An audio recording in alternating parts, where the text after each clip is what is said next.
Well, I guess since he's muted, one of us is going to step up and do the storytelling for today. Any Right. volunteers? I will. Issa picks a big juicy kiss, and then we get married. Xander froze.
I'm trusting my fates to the digital dice gods. Good. Me And, too. Robot overlords. and I just got to shout out this shirt real quick here for everybody.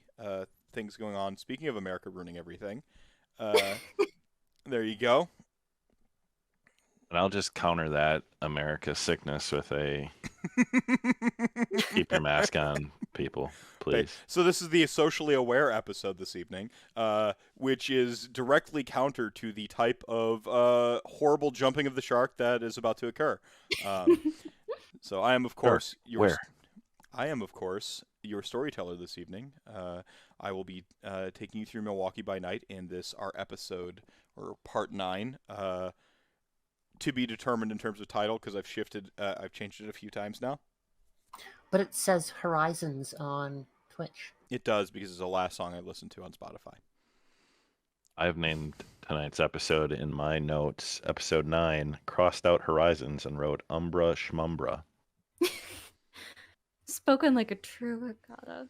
I'm going to let the party do the recap, but in order for the party to do the recap this evening, since you've noticed a little bit of a cast change, as we mentioned, parent and sickness is part of life, but the show must go on, as Freddie Mercury once told me.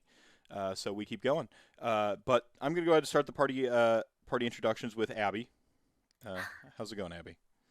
It's going pretty well, actually. Hi, I'm Abby. I'll be playing our lovely Nosferatu Pixie. And, well, we didn't end up in exactly a good place, but there is a pretty lady taking us there. So, really, how bad could it be? It'll be fine. It'll be totally fine. Black Spiral dancers go famously well with Umbra, especially like weird, spooky ghost cities. And folks want to follow you on Twitter. I hear you have a new RPG and stuff. Your party too. If you want to shout that out. Oh no, the microphone. It's gonna keep happening. I see you, tech gods. In the meantime... Yep. Charlotte, how's it going, Charlotte? You were away last week. Yeah. Yes, I was, and I am back. I'm not too sure what the party got up to last week, but we will find out. All I keep hearing is werewolf stuff, and I know nothing about werewolf. So obviously my character hates werewolves. You're going to have so much fun. And I fixed my mic by yelling, I hate you, I hate you, I hate you. And say it 3 times and it will work. Oh, there you go. That it does. But yeah, the new RPG I'm in. I am on the lovely Ampersand D20's Twitch channel, and we are playing Blades in the Dark, run by the wonderful CC Dot. So I would highly recommend checking that out, and also their Homebrew Havoc game, which I might be making an appearance in. Maybe we'll see. To stay on brand, I have to honk V5 as the best RPG currently in existence. But Blades in the Dark is, I think, probably one of my favorite systems around. Like, just, what do they say? It's the only like true 3rd gen game right now, or something like that. I don't know who says that. They. Oh apparently. Yeah. Great system. So. The powers that be. But also, ampersand is actually my favorite word in the English language. So. It's a very fun word, and Paul is a very fun gentleman. So rad. And then back to Charlotte real quick. So you're playing our Toreador, who just got into an Uber a couple weeks ago and something happened, and now she's back apparently. And I you, had business to take care of. yeah, business. Do you want to? Are you able to honk the business that you were taking care of? Are we too preliminary with that? Not yet. We're not like closed doors or anything, but I still want to get clearance on that. Fair enough. But fair enough. what I will shout out is on Friday, the release of the Coyote and Crow system and core content for Foundry was released. So if you're into Indigipunk anything, go check out Coyote and Crow and check out their game. It's actually based, like the system itself has a lot of leanings from Vampire the Masquerade itself. So you'll notice a lot of ties system-wise between the two. Vampire uses D10s. Coyote and Crow uses D12s. So there's a little bit of a shift there. It's kind of neat. Go check it out. You won't regret it. Right on, right on. And next up, we got the man with no name, Ty Brannigan. How's it going? 9 weeks and counting. It is. Someone going. will laugh. At one point, we'll just hammer this joke into the ground so hard it becomes funny. Yeah, 50 more episodes from now, it'll make that dive into the. Yeah. But I'll be here for it, as I am here tonight. Salvatore, the Clan Hikata, he's having a tough day. Sal is. We'll see how or night, I guess. Sal doesn't have days. He takes his days to rest and recover, but his friends From just all got that arson. whisked away because he is too corrupt to go with. So, I mean, corruption is just a label, and I don't agree with it. Yeah, it's fair. It's fair. And you've got some extracurriculars as well. Yeah, I do. Playing and Slaying podcast. We actually have started doing more regular recording, which I hear is good for the algorithm. I don't know. Somebody told me, and Apparently the robots like a subscribe schedule. Yeah, I don't know. Yeah. So we should have a new episode coming this weekend. Just Troy and I sat down to chat for a while. So we talked Ranathon. Based. Since you brought it up, I run a charity for Mental Health America. Or previously for Mental Health America, raised about $17,000 these last 2 years. This year I have switched gears to TakeThis.org. They have more of a gaming-focused mental health charity, but also it is their intersectionality that really kind of had me at hello. Their resources page is fantastic. TakeThis.org/resources. You can go to it's amazing. So we're partnering with them. I just did an episode on my podcast with their executive director Yves Crevochet. Fantastic episode. We got into it about sort of like the state of gaming, culture shifts that need to happen, some intersectional theory, really awesome episode, and I couldn't be happier to be raising money for them this July 30th and 31st. I think mental health affects basically everybody, and quite frankly, if you're in a little bit better state of mind, then the rest of the world can get a little bit better. So shameless self-promotion aside, for charity, that brings us to last but not least, my oldest friend in the world, Sam. How's it going, Sam? Hey, how's it going? I'm Sam. I'll be playing Cass Malkavian, and I feel like I'm the laziest person here. Everybody else has got all this side stuff. I got nothing. Living is hard, dude. You got two guinea pigs. That's important. I do. Braver than any U.S. Marine caring for those guinea pigs. Yeah, fantastic. No, it's we're all kind of kept at the end of our bandwidth, so I feel like being here is important enough. You're doing everything you can. That's awesome. We love self-promotion. Thanks. And I see the Mountain That Paints is there. He's going to beat me up IRL for real if we raise enough money for Take This year. So that'll be fun. And I, of course, big in my donation then. Yeah, 50. Okay, so the target number, our we know our floor is $7,000. We've raised $7,000 2 years in a row. The target is $10,000 because I won a match last year. The secret goal is 15,404, and if we hit that, Ulf Paints is going to this 6'6" mountain of a human is going to ride up to my neck of the woods in full body armor medieval style and beat the hell out of me. So 15404 donation not found. Correct. Somebody gets it. Y'all missed me last week, didn't you? I did. I miss you so much. Abby, you want to do a recap real quick?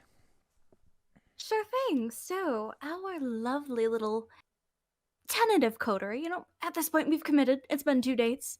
We can call ourselves an item. We have wandered once more into a park full of werewolves and in pursuit of the lovely Issa, as we hope that she has some answers to find Athena, the prophesied singer of Memento Mori. We encountered her after seeing some kinsfolk through our shadowy eyes of Sam. And now, she's leading us into a shadowy place beyond even, well, most of our coterie's imagination. Whilst the corruption apparent in Salvatore's left hand kept him from joining this umbral path. So we're actually going to pick up with Salvatore. He happens to be in Hubbard Park and has a date this second of 3 nights with a particular tree.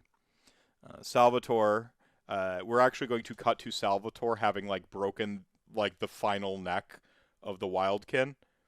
And there's just bodies spread out the end of that Logan movie style, just a litter of bodies. And we got Salvatore snapping one final neck and just sort of stepping over it pretty pronouncedly, and then winding through the trees. And we have a little bit of a time skip, and you come to the base of the Shadow Fray tree.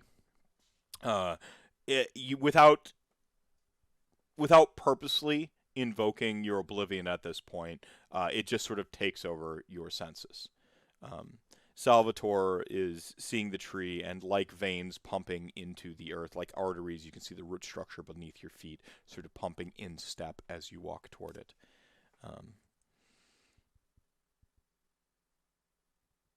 You hear the whispers sort of all about you in sort of indiscernible discordance, but the one familiar voice you've sort of come to accept as the sort of voice of the tree says,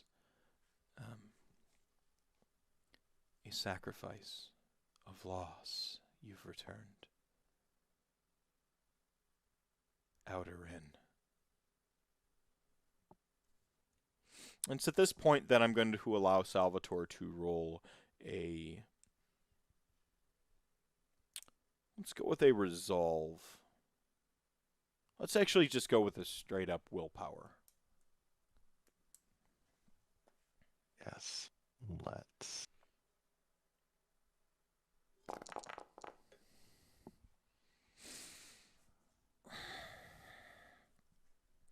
Those other voices that have been indiscernible and discordant start shouting, no, not this one. No, no, no, not this one. And you can hear them just all talking over each other, not this one. Help us, not it, help us. Out, out, keep it out. And they're just all in discordance, but you can finally hear them over the sort of fog of whatever this main voice is. So Salvatore obviously doesn't need to draw on a breath, but I think, there's that feeling of before he would make decisions in his past, before he was embraced, there would be that moment where he would take a breath to not let the anger govern his decision making. So he kind of draws that in, and hearing the voice for the first time, the voices for the first time, he'll just pay attention and look probably away from the tree, but to the woods. And I'll, open, I don't really need to per se, but I'll, as much as I can, open the, the binding fetter and look for the spirits around me. Is this the essences of things around the kind of gathering place here? Yeah, so you'll note, as per before, there are ambient Bane spirits, which I don't know if you've researched into it at all in our in-between times, but Bane spirits are oftentimes inert, but they're kind of bad news. But you also, for the first time, see these sort of like lilting lights interspersed throughout that are being sort of snuffed out by them. The Bane spirits have been sort of like coalescing almost like an eclipse to the tree, but this is the first time that you've seen these sort of like other ambient lights. You'd have to like do some more direct oblivioning investigation to try to really discern what. But you can see that the Bane spirits aren't the dominant ones here. They're just blotting out the others, and it's sort of like, it's almost like putting on like sunglasses and like filtering the brightness so you can actually like focus on what's here. You get this sort of like moment of a breath, quite frankly, yeah, to take it in. Salvatore will kind of focus his mind and on the tree and just say out and take. So there's that element of a sacrifice, and if a sacrifice must be made of loss, I think after the interaction with Issa and the hand, at first he thought that was some way that he could tap into this, but he's already given up a part of himself, and now he is willing to truly be without that hand. So loss for Salvatore here, as he says out and in a very commanding voice, will begin to just saw at his wrist with the switchblade. We will cut from this Army of Darkness style moment to sort of like a split screen of Charlotte like riding in an Uber, sort of glancing out the window, maybe mulling over the words that she last received from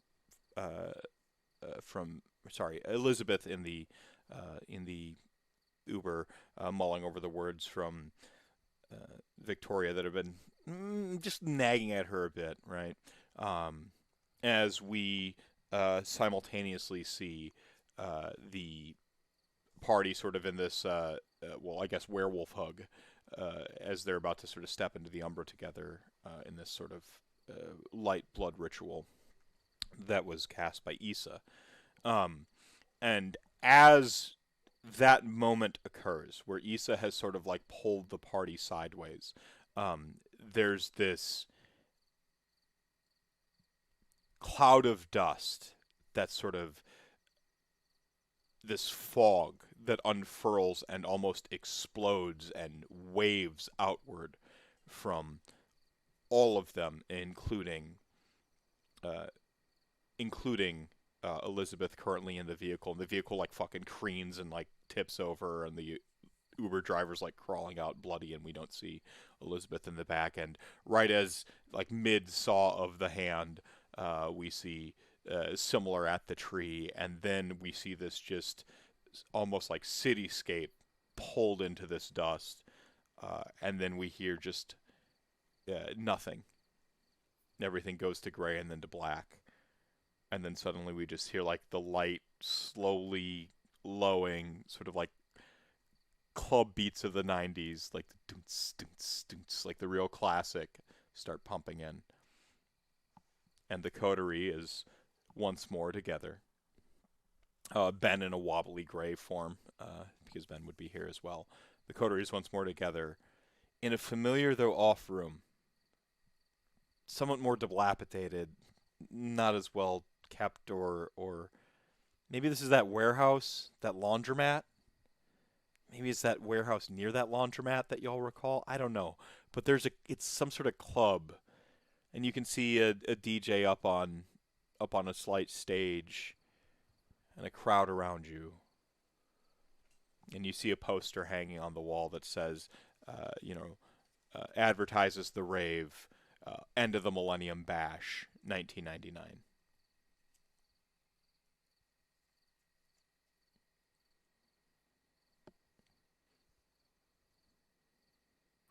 What the fuck? Elizabeth? Right? The dingy concrete might be an old gym floor unfurls beneath you, and you're all sort of like huddled in a corner, currently holding little plastic and styrofoam glasses. Like you have like the plastic two-part wine. Elizabeth's rocking the plastic two-part wine glass with some Franzia box wine in it, right? Sold at $5 a cup. And then you've got the little styrofoam, not even the yellow silo, or not even the red silo cups, the little styrofoam cups, and you're all sort of standing around in your own little clutch off to the corner, as you can see folks moving to the sort of ambient music off to the side. And again, it's some sort of dingy warehouse club. It seems familiar, but you can't place it type thing. God damn, I thought we were done with this backroom shit. Issa, by the way, nowhere to be seen. Pix is immediately looking around for her. First question is, where is Issa? Salvatore, you immediately, where's Issa? And as you're saying, where's Issa, you kind of like spilling your cup on your own wrist. And just like a Miller Lite beer pours out. You can tell because it has that like weird skunky piss smell to it. Peering at the crowds that are dancing before us, is Issa among them at all? No, everything feels a little bit off, but not quite off like that at that like waiting room before. It feels very much real. You just have this feeling of like not belonging. Why are you saying the dog's name? The last thing I saw was she had taken them all. Pix, Cass, Ben, was taking them into the Umbra. She was going to show us where Athena was. I don't know about all this. Cass, you helped us last time that whole like voice thing happened. Is there anything like showing us? Is Athena like, I don't know, at the end of some silver string? Cass? As she asks that for the first time in a long time, Cass's head's like weirdly clear. Like he's getting like weird chunks of his memory that have been sort of like anachronistic. And we won't necessarily go into it, but he's actually like putting together like memories of a literal childhood chronologically. Memories of like going to like there's that fog and all these voices and these time periods. Like Cass is feeling like it's oddly quiet for you right now. It is again the opposite of that waiting room.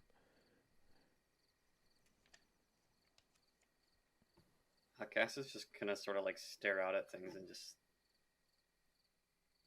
he's gonna try to enjoy this moment of clarity. Meanwhile, And you can see they're doing like the weird South Park goth dance, over in the corner or whatever, like like Wicked under the bridge goth dance. Yeah, Wicked Fire starter, like Prodigy comes on or something, right? Like super old school. You are in the late 90s. It's at that moment that y'all see Cass bumbling through the crowd. Cass is currently with you, and you look over and you see a version of Cass in a different jacket, the same rough affects of like a VA, someone from the who gets their wardrobe from VA lost and found and donations and stuff like that. Same general affects, but different. Not exactly not a carbon copy, if that makes sense. Jacket's brown instead of green, stuff like that, right? Beards shorter, a younger Cass, sort of like bumping through the crowd, and I'll let y'all roll wits awareness to hear what maybe this other Cass is muttering. Oh boy.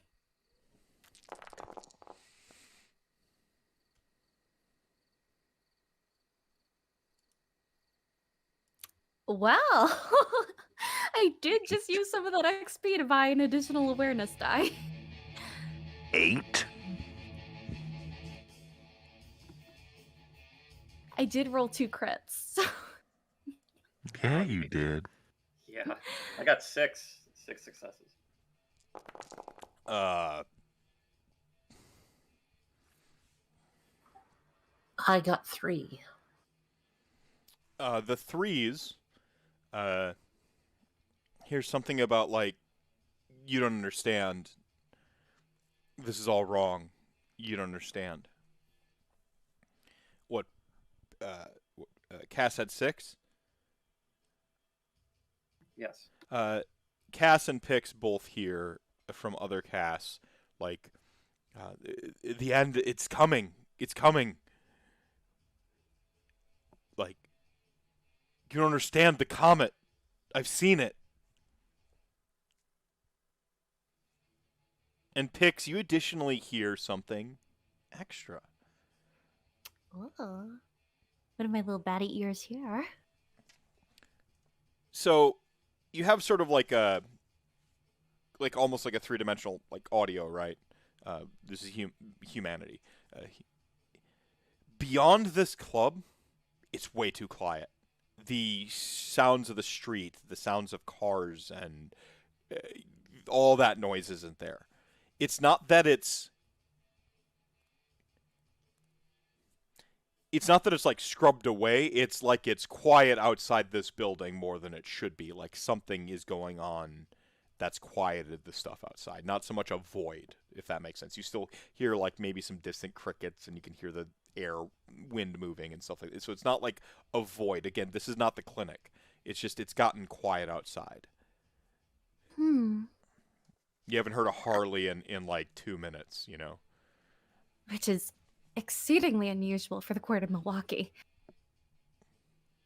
Look, I don't know what's going on here, but I think we should follow you, Cass. If there's anyone who understands you, it's you. And I don't know about this place, but he probably has the answers to it. Cass is gonna kind of look down and shrug. Might not like those answers, little bad. But that seems like a good idea. As good as any. Do you remember being here years ago?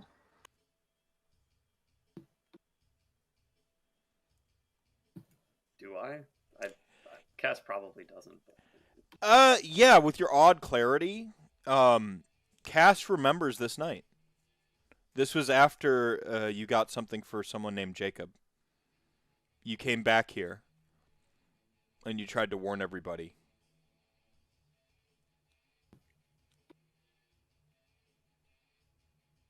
Cass will say, yeah, actually, I do kind of remember this. I remember the comet. This is after Jacob and the rabbit. Huh. Is he making any sense to either of you? As much as he usually does, and no offense, Cass, but I don't think any of us know what's going on here, unless past Cass knows. This was one of the comet, the red comet. One of the signs. Of Gehenna. But you're right, we should follow him. Didn't happen. Or it did happen? Or is it happening? I don't get this wizardry bullshit, but I guess follow the spider-eyed lamb to see where the apocalypse starts.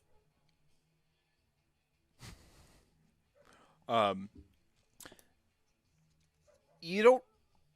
Yeah, there's your memory's oddly quiet, right? Or your it's not that your memories are quiet. Your head's oddly quiet right now for once, not picking in all the extra stuff from the network. It's almost like you're cut off this evening. You remember this night, and you remember the night sort of like a few months prior, where you'd met Jacob, where you got something for Jacob, so on and so forth. But there's just a cloud of dust where maybe a memory of a comet should be. Okay. Go Does, ahead. does Cass remember anything about the text? Does he remember like that there was a like what he? You remember? Yeah, you remember that. You have your full memories of the prologue, the unofficial prologue. For like whether they had been muddled before or not, you have the full memory of that night now. I'd seen the text we gave to Jacob. That must be why I'm warning everybody. Doesn't seem like anyone here is listening if the party's any indication.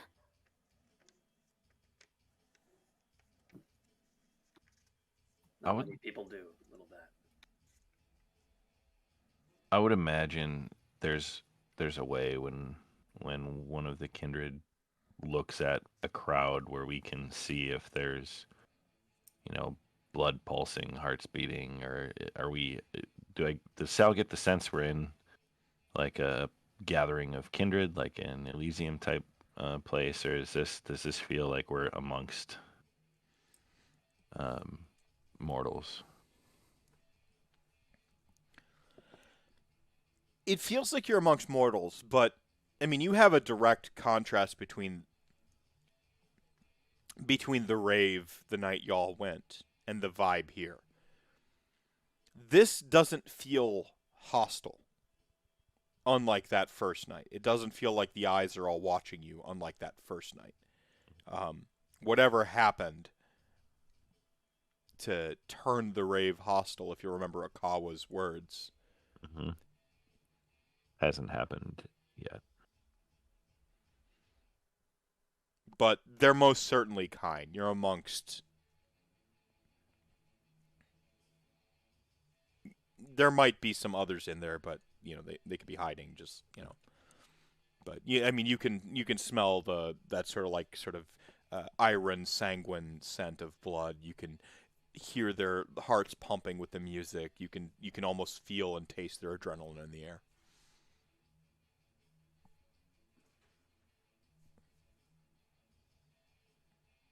I think Pix is just going to take off after the cast through the crowd. Just bolt after him. This place is unnerving. I need answers. I will shout after her quickly. Don't go alone. Well, you guys coming with me? Question. What are we wearing? Like same clothes as when we ported over, or 1999-esque, 1997? Yeah, so The height of fucking fashion. Yeah, you're rocking like peak 1990s garb. Where possible, you're in something that your character would have been wearing at this time in that era, fitting to form. In fact, as you look around, if you weren't embraced as of this point, you will look like your mortal self. Wow. In fact, it's possible, like, you haven't de-aged, you just look like a mortal version of yourself from that time period, if that makes sense. So you may notice Pix as like a 20, because she wouldn't have been embraced in 1998, right? Like 1997. She wasn't even a zygote in Right. 1990. Yeah, so Pix, it maybe becomes, as Pix sort of turns to like, wait, like y'all have been taking in the scenes, you've been, Cass, and there's two Casses, and then like, you've been listening to Pix's voice, and then like, you finally do the double take as she just like, well then come with me, and you're like, Pix, you don't look like Pix.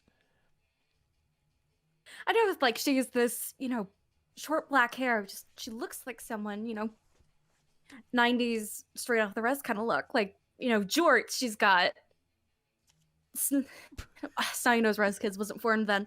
Red bone shirt. She's just I think like as like that realization comes out and she's rushing forward, she's just looking at her arms and like, never mind, we have to get going. Like, I don't know what's going on, but like we need to find out. Because this isn't natural. I mean, we are kind of natural. Yeah.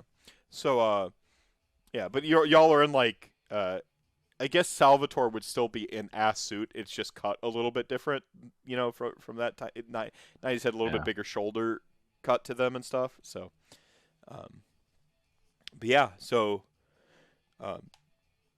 although it would be funny to see, like Sal in some like acid wash jeans or something like that, or like some corduroys. Or corduroys. it's you put it in the late '90s, so we're not in his like Miami Vice, rolled up sport jacket look yet, but because that was about 10 years ago. Vampire, you might have been like out of fashion. I think you are actually, because it takes a while for Vampire to adjust fashion. I think you do look like you're dressed from the '80s with the Miami Vice style. He's channeling his inner Don Johnson. Yeah, the super like deep collar like shirt underneath the rolled up blazer. Yeah. Brilliant. Not a Toreador. For posterity, what's Elizabeth rocking in the '90s? Dekindredified if she is at this point. Well, this would have been like grade 11, grade 12, high school. You still look like you're, current age. It's just you've been. Yeah, I'm just trying to like frame reference. Mm-hmm. I can't remember what fashion was like back then. Jinkos were huge. Hot Topic was coming into the scene. It was coming into the scene. Not up here, it wasn't. Oh, fair, yeah. Oh. Clothes, we'll say clothes. Wearing clothes, all right. Like a tennis dress. That's pretty. Like high, like upper class. Like all right, Toreador-ish. All right. And then you have this realization, and then Pix sort of rushes off after other Cass. The coterie seems to follow. Other Cass sort of spills out through one of the side doors. This is where we get a clip of Ben in Deja Vu bump into a figure in a dark suit. They exchange a look. Person straightens his coat, walks past Ben. You hear him mention something about the moon tonight, and then he heads towards the backstage.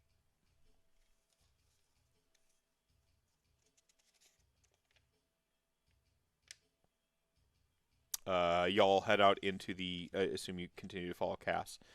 Other Cass stumbles out into the streets, and sort of like you hear him cursing that nobody will listen to. Nobody will listen to him. Nobody will listen to him. It's just like last time. He turns. He notices the coterie for the first time. Doesn't even register that Cass looks like Cass. Maybe straightens a little bit and gives like a weak salute to a fellow soldier.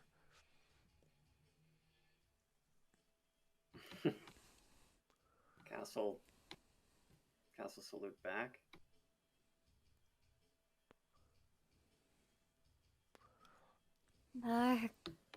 Hey, dude. You seem Pix is just like going through like her '90s vocab that she's picked up.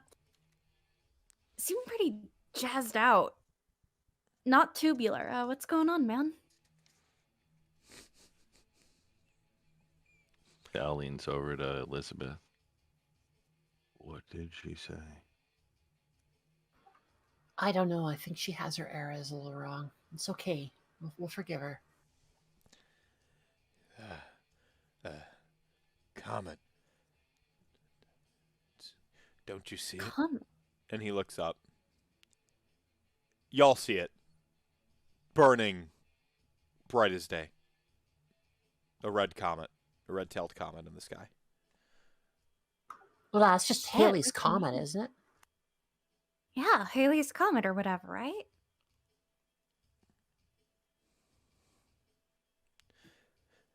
It's one of the signs. The signs. Athena falls.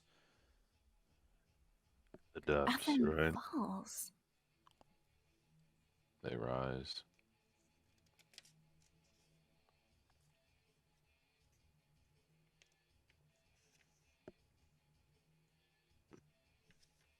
Yes, This is gonna- maybe you should talk to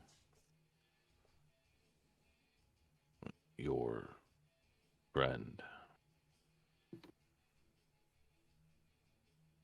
Hold on, before this goes any further, if they touch, the whole universe isn't going to implode, is it?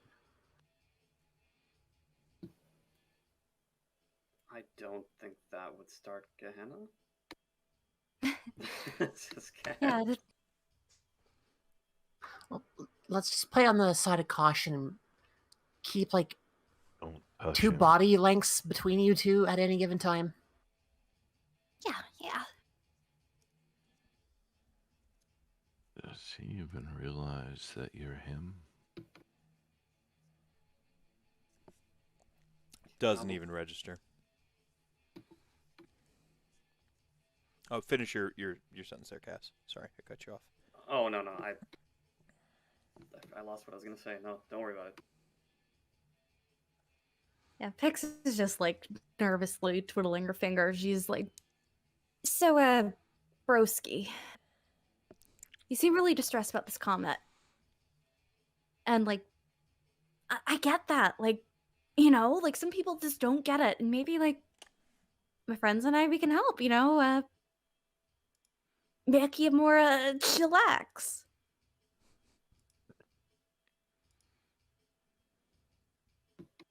What she said.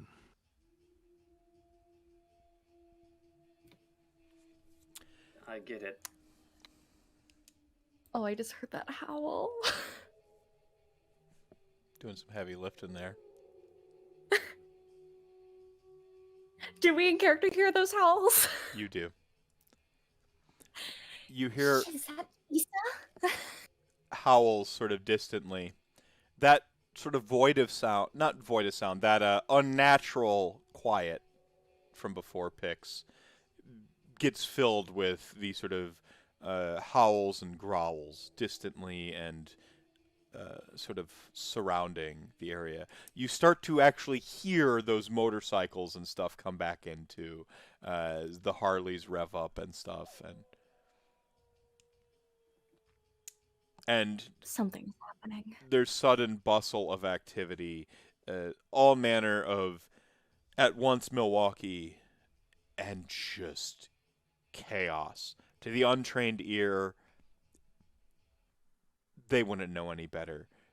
But y'all, I mean, that sort of beast within, that primal urge to survive, it begins to recoil within your skin, within your blood. It knows something bad's about to happen.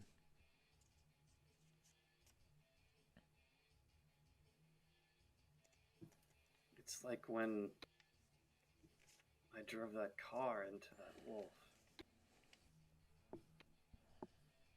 Wait, you hit one of those things with your car?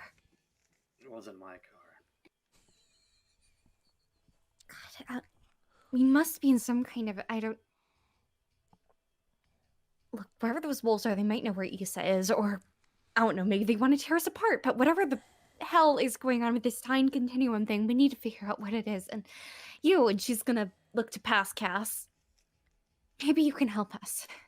We can help you. Get your message out. You start to hear like noises of like a screeching in a car crash. You start to hear gunfire distantly, like fully automatic. Like somewhere in Milwaukee in the 90s is Milwaukee happening. To the untrained ear, to the trained ear, the old Anubi are fighting werewolves in the streets somewhere around here. The pre-Decker Prince Anubi.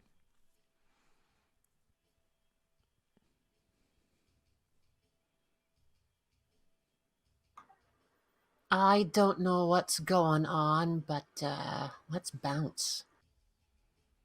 Right. I don't want to get caught in that crossfire. Should we bring him, the other him, with us? You grab him. We'll keep Cass away from Cass. Two-bodied inks. Hey, Broski, how about you come with us for a bit? He just nods. Jacob knows. He knows, but he's not telling, he says. Jacob, is that like your friend?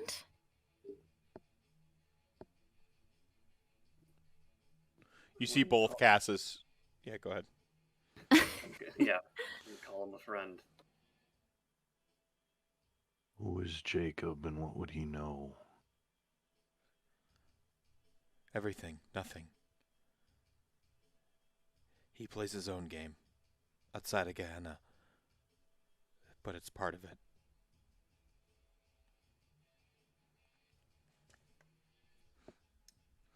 It's about this time that the sort of party sort of like off to the side can see two characters sort of coming into the parking lot. One parking like a Harley, unceremoniously, one of the smaller sportsters. He looks young, way too young to be on a bike of that weight.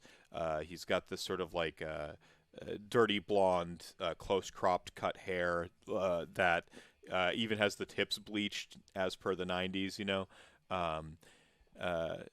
like just gotta be a teenager type thing. Dressed in, at this point, what would be the onset of the emo phase, not so much goth phase. The Hot Topic type stuff, like we were mentioning, was beginning to take off around here.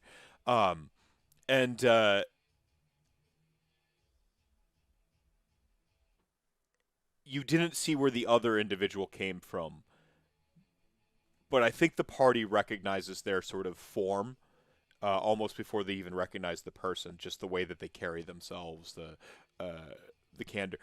You see essentially Akawa. You're not certain where he came from. He just steps in front of them, and again, they're off sort of around the flank of this building, just in the peripherals. And you see Akawa. You can't make out the conversation, but he sort of seems to be moving his token duster to the side. And you see this sort of young-looking kid give a stare through Akawa that doesn't even see him. An intensity that would come from no child. They seem to be having some sort of a standoff. Oh, shit.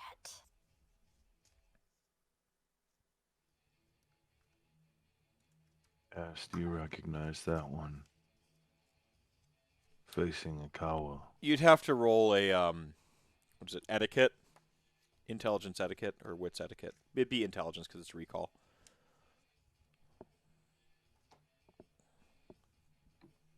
One success. Thomas? I think his name was Thomas. That's about it. He's kindred. Thomas.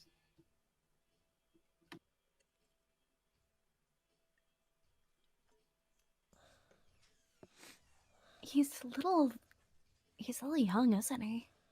I mean, like, I was changed young, but like, God, he's just a kid. A couple wouldn't turn a kid, right? This doesn't seem to be a sire. This doesn't seem to be a sire-child relationship. This seems to be a rival gangs relationship and somewhat of a turf war. There's some posturing. Akawa is not backing down, and this individual wants something that's inside the rave.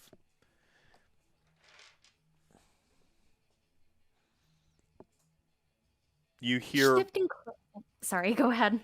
You hear one of those howls particularly close. The gunshots and the motorcycles are pretty distant, but one of the howls is closing in. Both individuals, Akawa and Thomas, both look, and like you actually see them go fangs out. This is just a guess right now, but if the one that we don't know is Sabat, we would see fighting, right? Like, you think it's safe to say that they're on the same side ish, at least sect wise?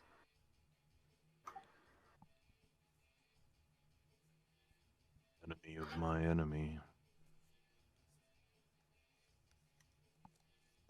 Yeah, they give each other that sort of like last lingering glance, and then they both rush towards the louder howl. Like uneasy near each other, but understanding that's more of a problem. Should we follow them? I think so. Wherever this dream memory, I'm not sure. Wherever it is, it probably leads with them.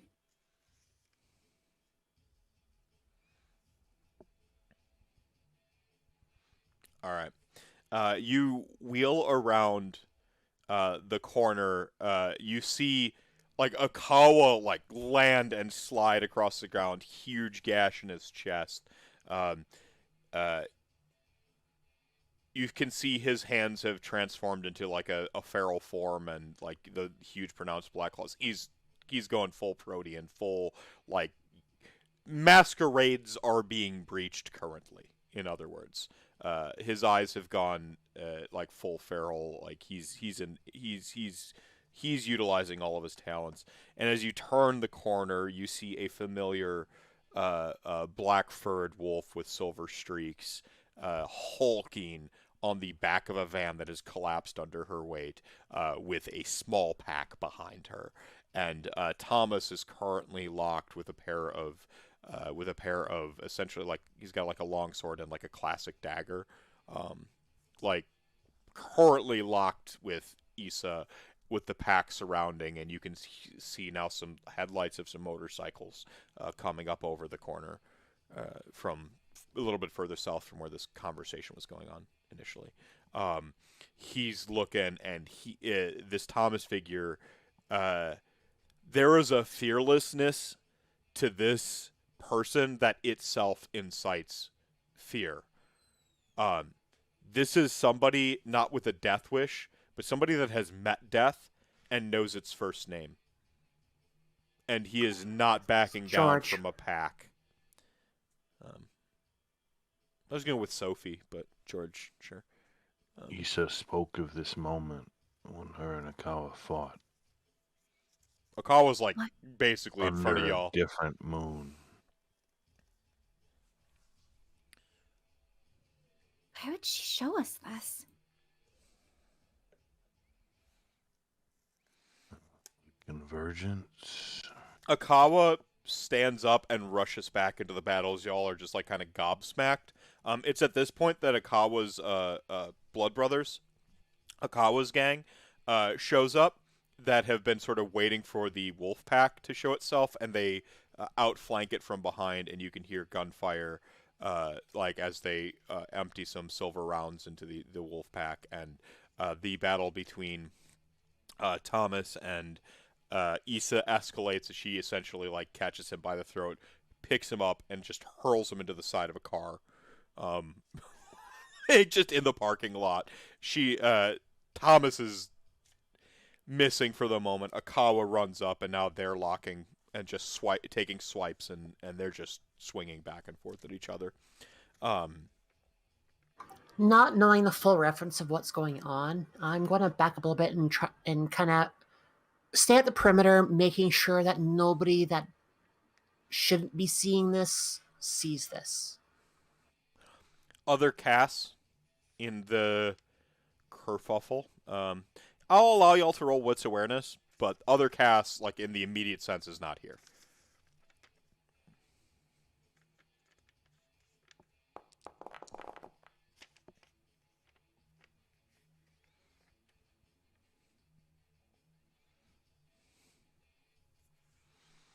I had 3 successes. Same. 6 successes. With a messy critical, no less. Uh-oh. Would you like to describe how weird like proto Pix in human forms beast comes out in this weird moment boy. to see what she may see. I want to say almost. It's.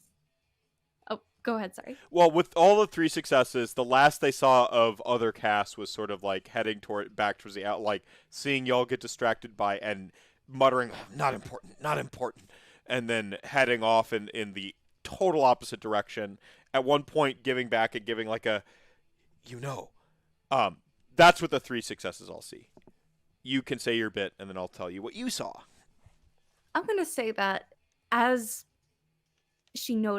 Pix notices the other casts vanish, the beast takes a much more physical form in this pre-90s form. Like the tanness of her face drains, like her ears prick up, like into these big baddie looks. Her eyes just go all back to their pale, ghostly look. But like it's a mix of Pixie when she was alive and Pixie when she's dead, and it's pretty horrifying. But it is as if the beast itself is trying to pull itself in a way to make sure that nothing is lost. Perfection. Pix in this bestial moment, almost that sort of like the sonar of the bat, like sort of the echolocation. You almost sort of feel like you can see around the corner to other casts being grabbed and thrown into the back of a green and white van.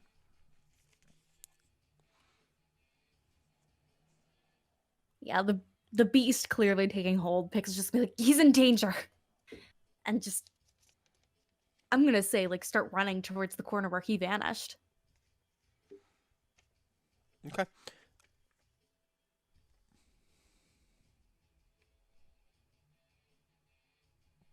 Sal will follow Pix.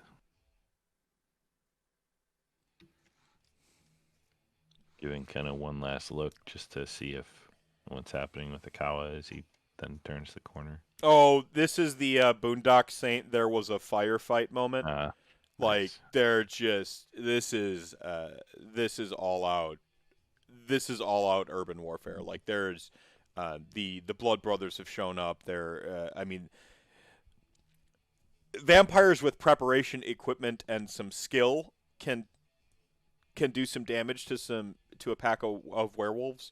But there's just the ferocity of werewolves. I mean, it's they're losing right now. These Akawa's pretty much at one point you maybe catch Issa wave off like a reinforcement because she is locked in like proper battle with Akawa. But the Blood Brothers are not doing so well. Like Akawa, like they've taken down a couple werewolves, but they've lost 2 to 3 times as many. And this is probably the full force of what they have to bear in this moment, including Gein and Kindred. Like throw like a Mac 10 on a throw a Mac 10 on a Gein with some silver rounds and can do some damage type thing. And that's kind of what's going down. Is there's a few decisive Kindred and then just like a street gang getting ripped to shreds by a horror movie they weren't prepared for. So, If it wasn't for that bestial focus, I feel like Pix would be more horrified. yeah, I told myself to go light on my horror descriptions here. So, what do Cass and Elizabeth do as Salvatore sort of taking off after Pix? Cass will kind of shrug and be like, I made it out fine. But maybe we shouldn't let them get lost. Well, that's reassuring to hear. We got nothing to worry about, right? Let's go. You got it, boss lady. And we steal Akawa's motorcycle. Based and like we flash forward to Akawa like sitting down with like brunch with the party after like you've stopped the apocalypse in the far future, and I never really did find what happened to my motorcycle that night. Oh, I laughed at the corner of. Yeah. Like a heist movie plot where like everyone recounts the weird double crosses and stuff. Yeah. Um, um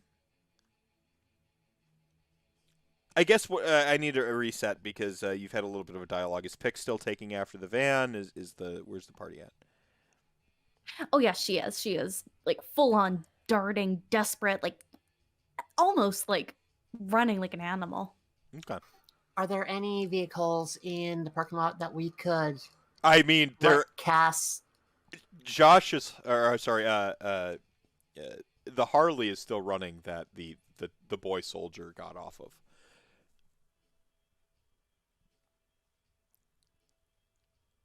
Like, it's right there. I mean, I don't know how to drive one of these things, so That hasn't stopped Cass before.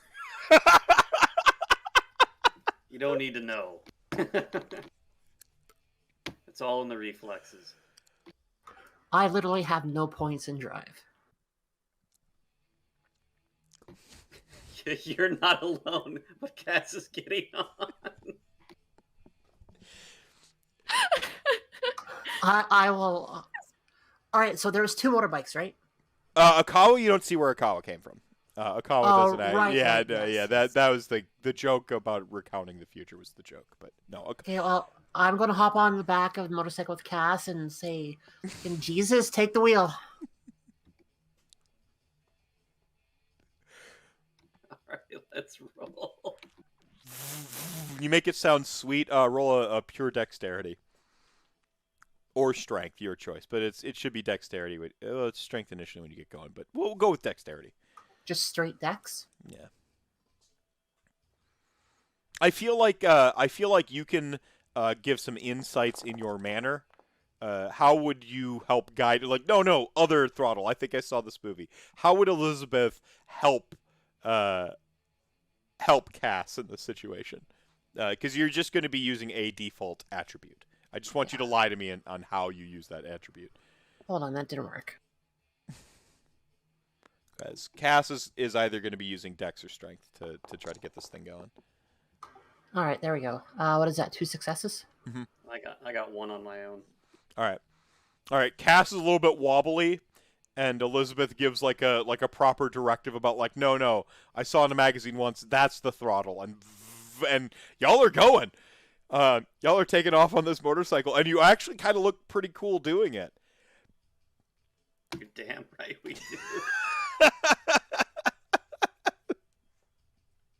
Fucking bad day to wear a dress, I tell you. Yeah. So y'all start sort of taking off after Pix and this van. It's at this point that Salvatore's been taking off after Pix as well, and right as he rounds the corner, he's got Pix in the sight. The van sort of taillights, way off in the far distance. Pix sort of halfway between. Salvatore is Salvatore doing his normal thing where he's nonchalantly walking, or does he finally does he finally start to maybe get in at a brisk pace here? Yeah, I mean, Salvatore will pick up pace, but before he does that, I mean, he's going to try to shoot a tire out because I would imagine his gun travels time and. Oh yeah, it's on you. Yeah, it's on you. Yeah, everything you were carrying with you is there. I mean, it's not the identical gun. Yeah, but it's it's a comparable model for the time period. Yeah, I mean, one shot before you run, you got to just try to shoot a tire. Yeah, like you wouldn't want to have to break a to, sweat and run. Right. Yeah, I get it. Yeah. All right. So if you're taking aim, that is what composure in firearms. Mm-hmm.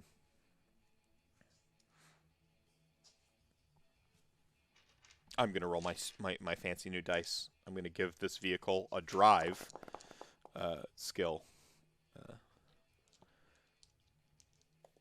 3 successes, but possible bestial failure if you miss. Yeah. No. Since I rolled opposed, and I didn't. There's probably a target number, but since I rolled opposed, the dice wanted the more dramatic thing to happen. It's not because they're bad. Like you get the lucky shot off and and hit a tire. I mean, man, probably, but It doesn't stop the van, but it's not running at full capacity. You're like, pff, and you hear the pff, and you see the sparks fly as the hubcap like spirals off in a direction, and I mean, you get huge style points immediately. Salvatore has that smirk, and then he'll jog after the van. Right as you get up to jog, one of the rear access points opens, and a person steps out. They're, from the rest of the party's perspective, I'll describe them. They're heavily shadowed. You don't quite make it out, but a single sort of hand in gloves reaches up, driving gloves, stylish. Says, "I've been expecting you.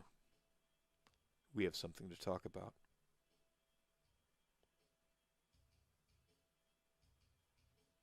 I think that's gonna be enough to stop bestial picks like in her tracks. It's just so unexpected. This Pix is you can probably hear it because you're still in like the bestial mode, and you hear this. I've been expecting you. You hear that. I don't think the other two do on account of the Harley and time happening simultaneously. Right? They're still navigating in that, getting that around the corner. But Pix certainly would hear that. And Salvatore, you see this individual. The camera hasn't focused on them yet.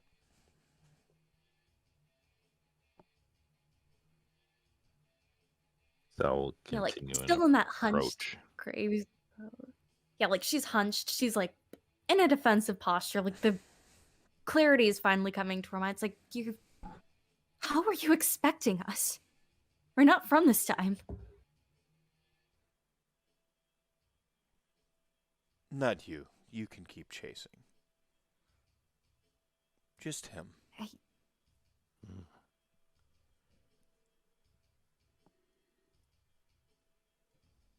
And let's dance.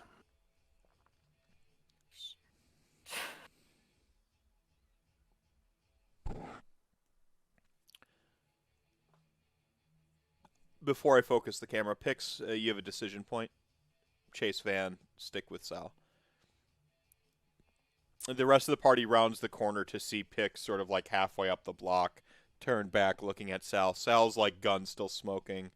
Like, he's kind of got the trigger discipline, like looking back into this sort of alleyway. And there's an individual just sort of heavily cloaked in shadows. You can maybe see like the one gloved hand coming, sort of currently receding back into the shadows. But you've got the bike. You've got a bearing on this van that's now slowing down. And you can see the hubcap sparks still flying off the rim, right? I think she's gonna stop.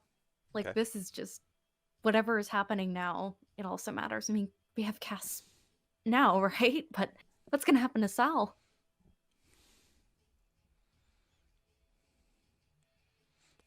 Harley party. What do y'all do? You see them stop. You don't hear the conversation. You're basically currently like breezing past them. I will lean forward so my mouth is close to his ear and say, "We're chasing you. It's your choice."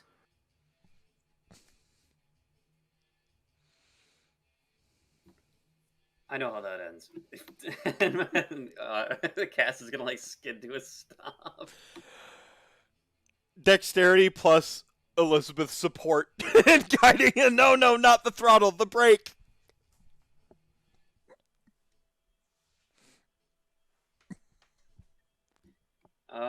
How does willpower work? You can like check a box in willpower to re-roll 2 dice. Oh, you don't get additional dice. No, that's using that's a rouse. You can rouse for 2 dice. All right, I'm gonna. And Salvatore still has a free rouse for 2 dice coming at some point. All right, I make the round. Again, that didn't work. The fuck. I mean, you rocked it on the dexterity awareness. I got 3 successes on my own. I got 2. Boom. Okay, so the 4 with the target, plus the bonus, Elizabeth helps it look stylish for the stop. Like the classic, like crane to the side, like, and y'all both come off like action stars, like. Individual in the sort of shadows. We now kind of pivot the camera back onto them, sort of predominantly from Salvatore's perspective, but we can see the sort of the rest of the coterie beginning to kind of fill in behind. You see an individual in a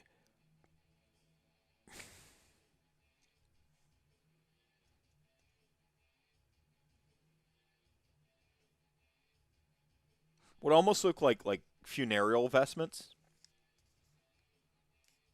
robes and so on and so forth, but they've been sort of like bound backwards with some extra cloth and a decisive Final Fantasy VII belt here, and they're currently wearing a porcelain mask that's formless over their face.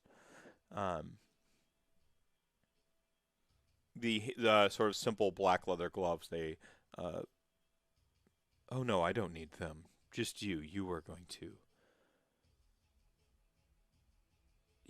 keep me out.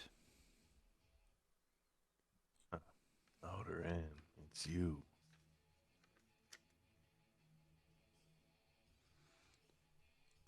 You notice that this individual stands particularly tall, lanky, the robes giving some decisive sort of girth to their form.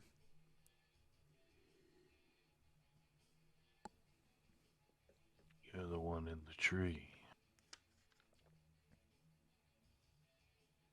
Or elsewhere.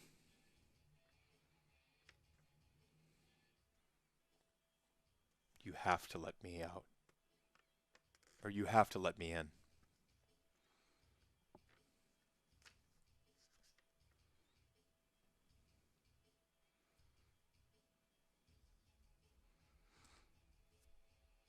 I don't have to do anything.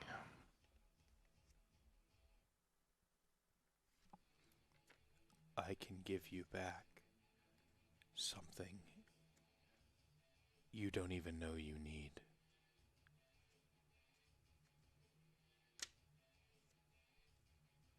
You're blocking the way through.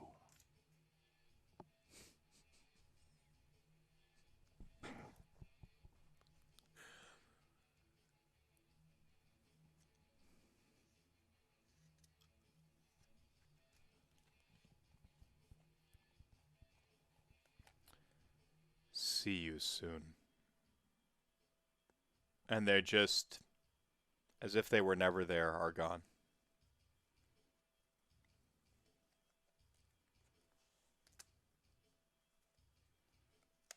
It's at this point that the motorcycle has kept driving and hit the van, and it's crashed, and you see Cass stumble off into an alleyway.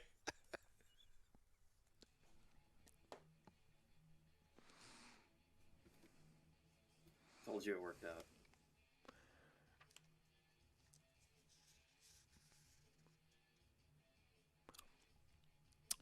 The party looks up.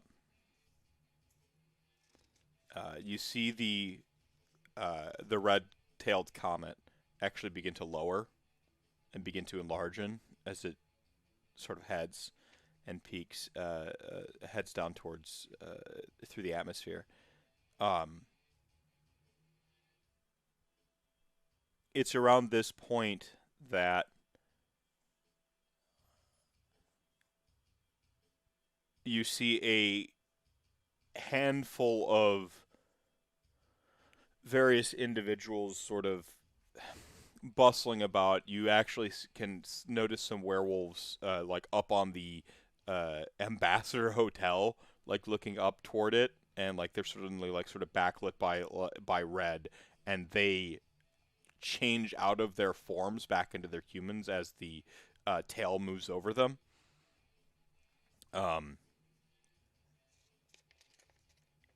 You notice a couple of figures stepping out of vehicles towards the rave, and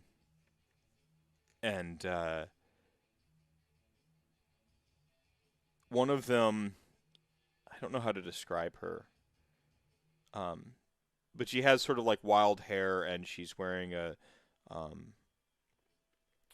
sort of She's wearing a sort of like a multi-piece dress that looks pretty fashionable for the 90s. She begins opening a book, like a tome, and starts like chanting something from it as her assistant sort of assists her, and we sort of like let the camera pan out, and we can see Akawa and Issa staring each other down as the rest of their respectives like forces have sort of like basically beaten each other into a pulp, and you can see this kid soldier finally recoup himself, come rushing at Issa, like with this sword, like going to stab her in the throat as they're locked together, Akawa, Issa, and stuff like that. And Akawa actually turns, and Akawa gets run through.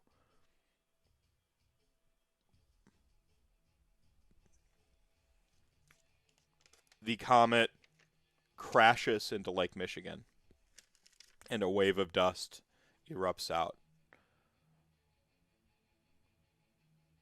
The entire coterie, once again minus Salvatore, is standing in some kind of a church. It's dilapidated. It's old. You can see the pews toppled over, broken. Some of them have given to like moisture and rot over time. There are planks missing from the wooden boards, and up ahead you can see a sort of sprawled out altar. Sitting inside is a casket opened with Athena sitting there with a old book clutched in her hands. You see Issa standing in front of it, her back to you, hands in her coat pocket. Let's cut to Sal real quick, because I think... Sal, do you finish sawing off your hand? Yes or no? Yes. Sal is standing in there with y'all. His, like, one hand in his pocket. Has a gun still in the other hand. You see Athena in this. Y'all have agency. I'm there as well. Everybody. The whole coterie. And we look like we did before we went back in time. Or whatever that was, yeah. What the fuck was that? Issa?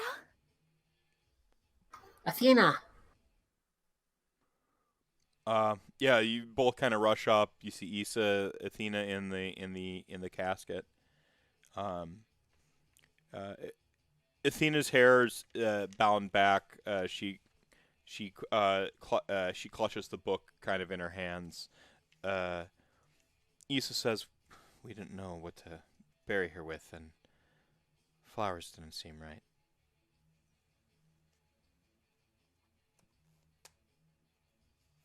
Is she dead, or like our kind of dead? You hear another voice. "No, she's dead."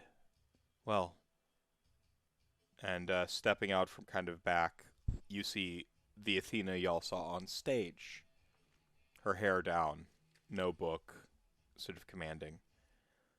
At least I'm dead as I could have been. Or should have been.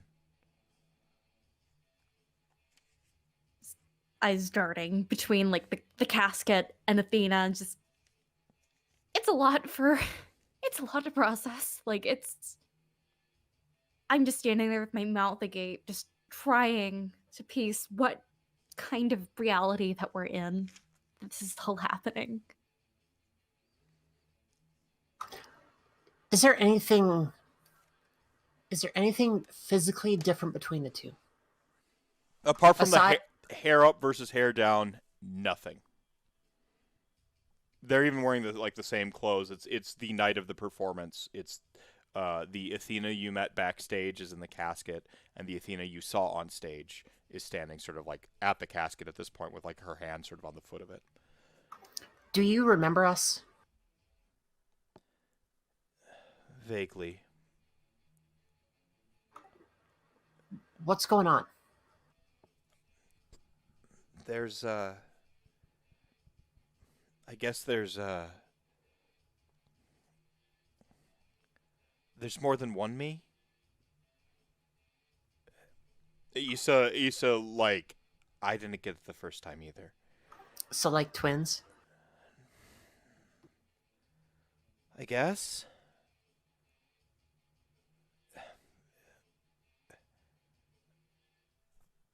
It would be so much easier to explain to a mage. She says, "This is what we've got." Unfortunately, ours is wandered off by looks of it. Well, no, Ben's like, Ben just, they come in with one of those, like, they don't mean a Tremere, which I totally type of mage. They mean a mortal. Warlock. And Cell spit. Are you a mage as well? No, I'm like you. In this version. She, like, actually pops fangs. What do you... Oh, okay. You're the That was said, and when I seen the fangs. Sorry, go ahead, Sam. Oh. The council just said you were the convergence. There's, I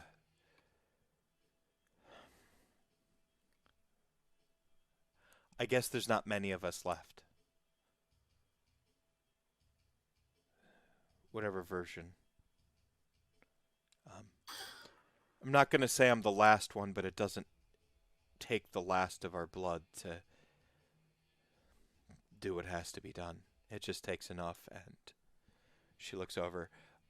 I didn't make it out of that concert. You didn't. How are we talking to you right now? That's my fault, Issa says. I had some bad intel, and by the time I knew what was going on, well, I'm afraid I don't got much. Issa turns around and you can see her skin where she had cut her hand and palm and stuff. That necrotic flesh has extended up onto her wrist and arm and stuff.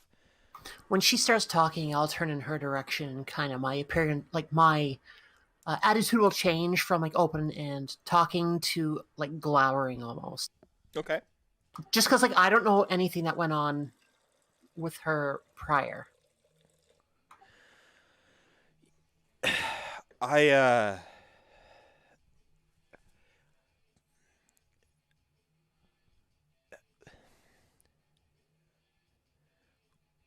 We heard the vampire that was gonna... Our culture calls it something else. Or our kind call it something else. That was gonna start the whole...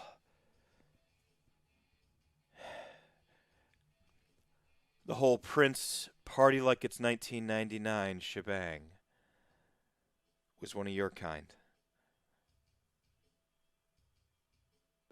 Some in my particular fold were pretty keen on that.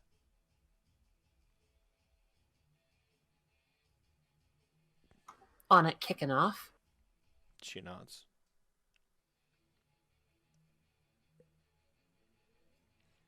Aren't you supposed to be the protectors of Earth, not the doom of Earth? My kind threw in with the worm a long time ago. Or my tribe threw in with the worm a long time ago. Whatever happens to me, I'm going to whatever hell awaits people like us regardless. Well, at least you'll be in good company, and I'll look around to my fellows. I'm going to take a... Oh, go ahead, sorry. No, you go. Is that why you became like us and Pix is going to point at her fangs? To avoid it. You were talking to Issa at that point. Oh, right. Switching back to Athena, I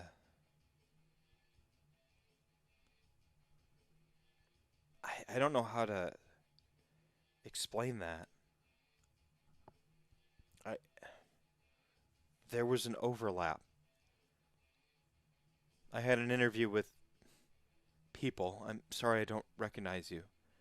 And I went out and I gave the concert of a lifetime.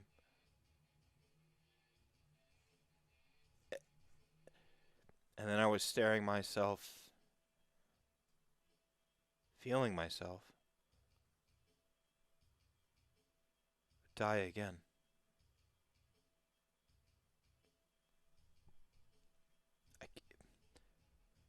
Like you're always in a dream. And you're not sure which one is you're waking up into. I woke up here, but I still feel like I'm dreaming. This time, I've got these. I don't know, last time it was fireballs and shit. Huh. Look, I don't get it either. It's just... Issa, why are you showing us all this? You wanted to meet her. I did. It just... I don't know. Can she come back? Is there anywhere for her to go? Issa is just like looking down at her arm. And Athena speaks. I'm pretty sure I'm the one you got here now. With all your problems. All your beasts. She says, looking at Issa.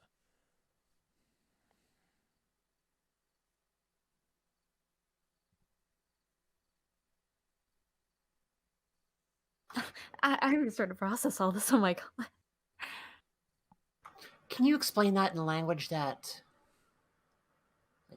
I can understand? Because you're making no sense. Intelligence 2 points. All right. So,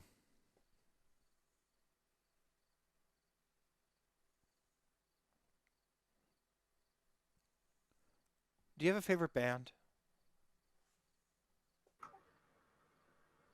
Not recently. Do you have a favorite cover song?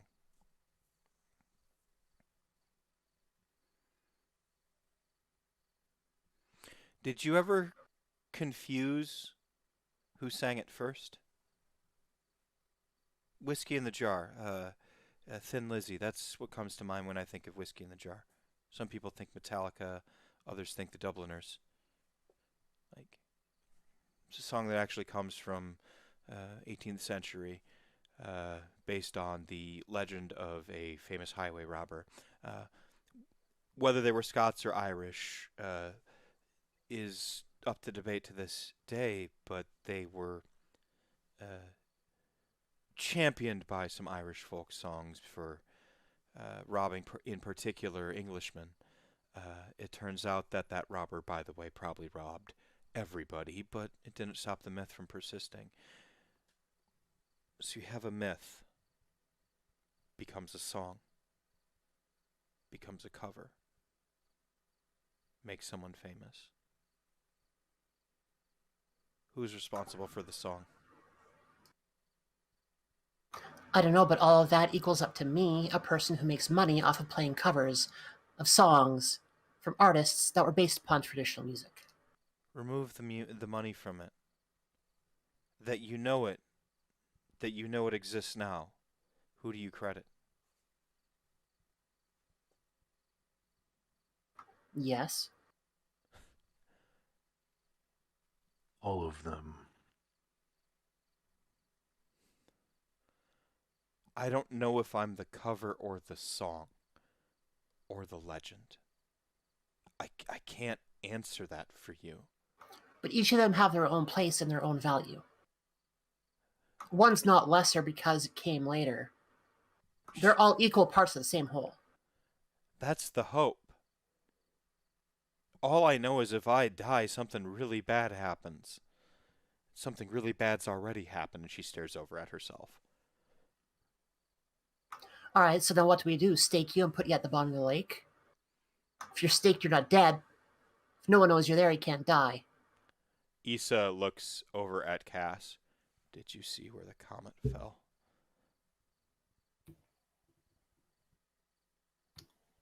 Lake Michigan.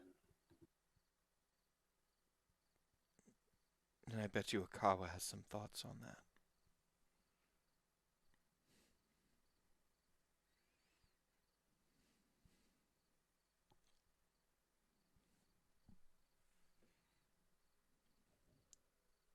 Might be worth bringing up his old friend to him.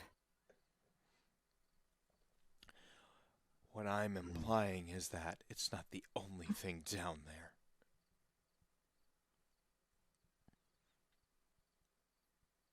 That Akawa's been here as long as anybody else and knows what might have been there at first. But what's there now, with it, is bad news.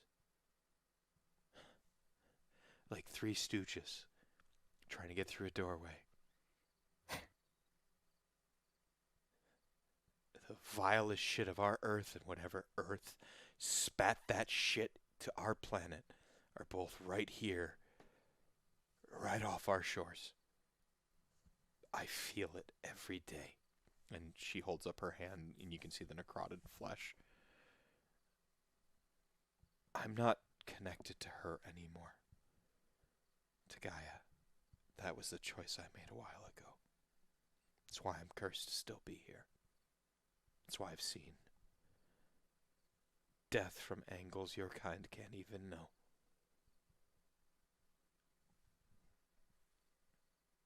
You felt a loss of self when you died.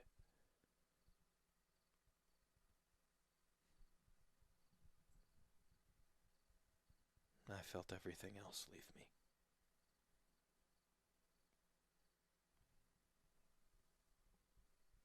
So is that why we are here now talking like this? Is because you relate to us? Typically, conversations that are face to face between our kinds don't end up like this. You're dead because you're tainted by the... You would be dead in the presence of my kind because you bear the taint of the worm. But so do I. Kindred spirits, in a way. Twisted fucking way. Kindred. She spits, like, and you see this, like, congealed, like, blood in her saliva. You're here because she thinks, and a couple others agree, you're the dumbest chance of saving her.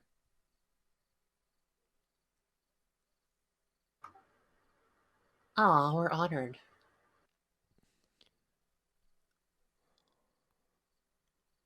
Look, I know we only spoke once at a concert and Pix is looking at Athena now. But I believe what Issa has to say. And everyone here, we want to help you. I'm not saying I don't believe her. Kind of like ignoring Issa, just like talking about her and not including her. I don't say I don't believe her, but we've got other issues that we have to deal with in this very room. Athena's wanted dead or dead. Right? So we need to get her out of the city. And with that, I'm going to take out my phone, take a picture of her dead body as evidence for it being taken care of.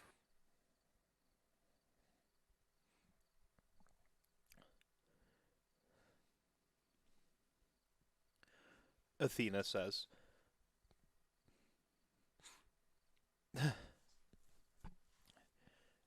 It's funny because it's all the different people wanting me dead that brought you all together.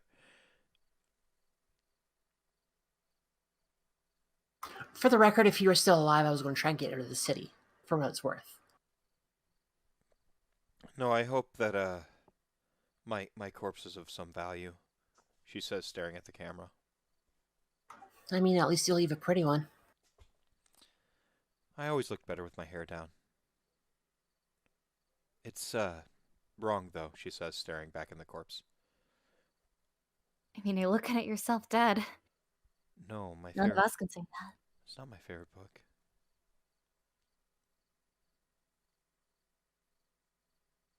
What's Your the book? book. Through the Looking Glass.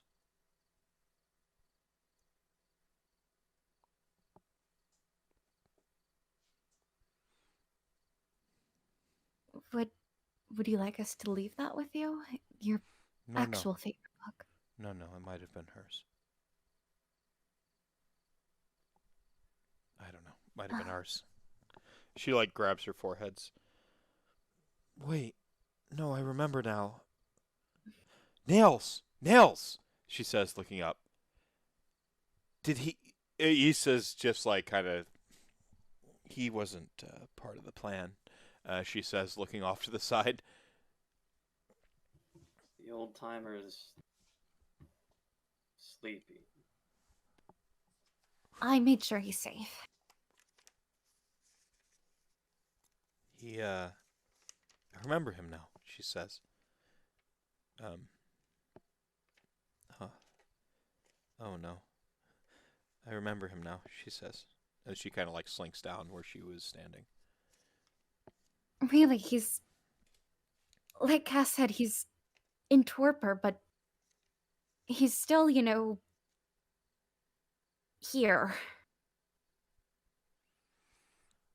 No, that's not the problem. I don't know which memories up here are mine. Or hers. But now they're all together.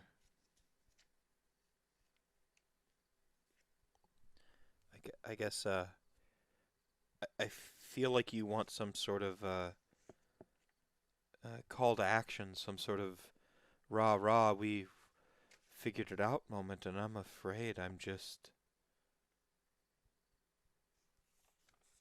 All I ever wanted to do was make art.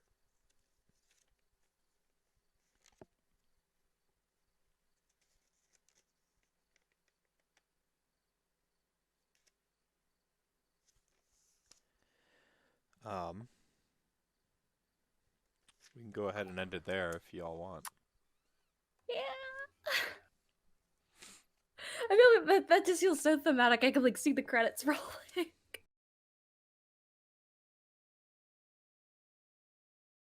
Abby did a great job keeping me on task. But Ty, It's a Sam, and woman's Scott, work. not so much. yeah. But yeah, so I am, of course, Magical Mr. Mephisto.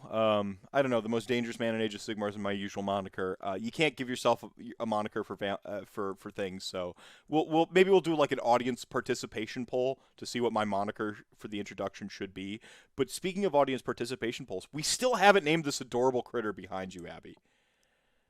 We have not. I've gotten suggestions in Twitter DMs along with very creepy man asking me about things I would do with that moth, but I have heard some great ones like Serendipity, Rosie. How about Men Stop Being Creepers Challenge 2022, huh? It's like, don't sexualize my moth, Stuffy.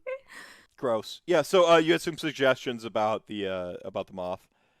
Yeah. Oh yeah, and of course chat would love suggestions. Yeah, so chat, if you've got suggestions for this, we'll maybe make a Twitter poll a little bit as we get some more suggestions, so on and so forth, as well as for whatever my moniker should be. I've heard the most fangirous man in Vampire the Masquerade, because fangs.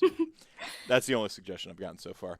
After that The gift twist of is we're 6, going to switch your names, the moth's monikers. after that gift of 6 XP, I might call you the benevolent one. The benevolent one?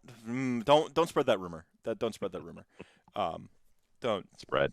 Consider Gross. it spread. Gross. No, I am an evil old man and alleged lich IRL.